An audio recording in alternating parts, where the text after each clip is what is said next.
All right, hello, welcome back, everybody. PayPal and Patreon are down there if you want to support me. Only do so if you actually can.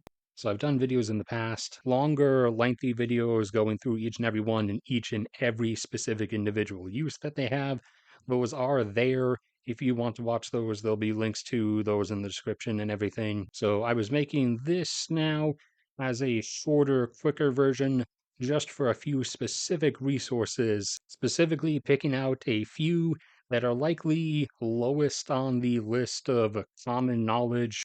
Things like germanium, one of the lesser known keystone elements upon which the internet's existence is enabled and cellular communication, instantaneous communication is enabled, as the fiber optic cables that carry the laser pulses, enabling our instantaneous mass communication, mass amounts of information sending. Inside the innermost portions, the reflective mirror surfaces require germanium to be added to them to get their reflecting angles that the photons bounce at off of the different surfaces just right to allow the signal to propagate infinitely from one end to the other. Were it not for that addition of germanium, the fiber optic cables would not function. Also, as one of the components to the functioning of electronics and modern instantaneous communication systems and monitoring systems is tantalum, which is another very, very rare metal. And like cobalt, most of it comes from the Congo, and not the smaller, stable Congo, but the larger, much more politically troubled Congo. You see, in order to function properly and as precisely at the microcurrent or more like nanocurrent level that we need them to, the tiny little capacitors on the computer boards, electronics, computers, phones, what have you, those require the those require the inclusion of tantalum, beryllium, another extremely rare material, and also similar to tantalum, except even more so, a very location constrained material, in that 80 to 90% exist within just the US and specifically just within one small section of Utah. Beryllium is a critical, non excludable small percentage additive to the various alloys used in stabilizer or fin surfaces for things such as rockets and spacecraft, along with a lot of the various electronic components of the actual satellites and other such networks that we have up there themselves. And we even come back around to the fiber optic cable networks again, the ones going across the seafloor. They have different segments that have to be connected, and that segment connection obviously has to be insulated, and it has many different layers. The true ultimate shielding layer for it, though, is beryllium. Fourth thing here on our list of 5 for this video at least is a mineral, and that is fluorspar or fluorite. And our dependency on it obviously has nothing to do with its visually appealing aesthetic.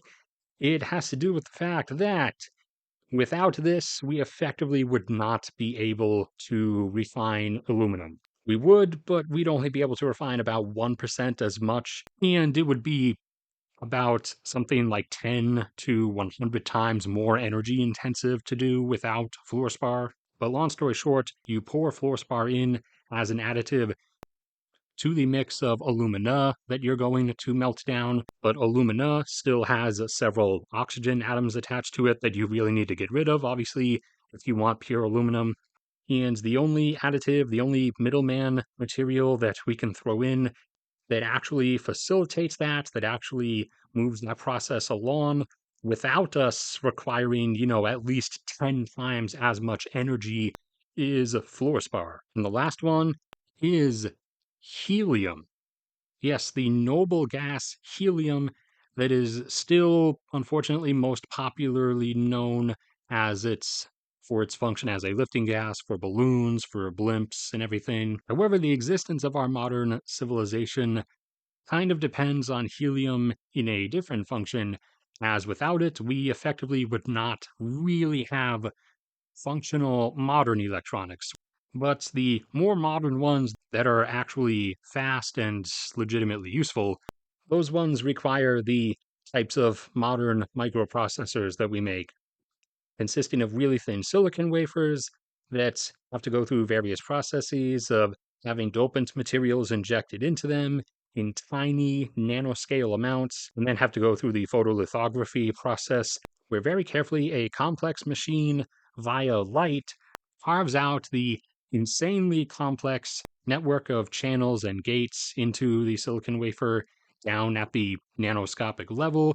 And the issue here comes from the fact that there must be nothing around those wafers that can possibly react with any of those elements, any of those materials. Those channels, those gates, and everything are only a few atoms wide. So any reaction, any one atom taken off or added to on that wafer will ruin the entire thing and it will be non-functional. So obviously you have to get rid of oxygen because oxygen's really reactive. Nitrogen, although you don't think it at first, actually reacts with a lot of stuff. And even some of the other way less reactive gases do still react just at these minuscule percentages, along with the fact that they don't truly displace oxygen, nitrogen, and the other regular gases to the reliable extent that helium does. Helium is, we'll call, the true purging gas. It will displace everything, nothing will be left, and helium does not react.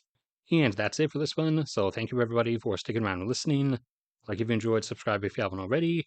PayPal and Patreon are down there if you want to support me. Only do so if you actually can. The link's in the description to a Google Drive full of all kinds of docs that are full of all kinds of free to access data and resources like graphs, charts. A link to my catch channel will be in the top pinned comment. May God bless and protect all of you, and I will see you all around next time.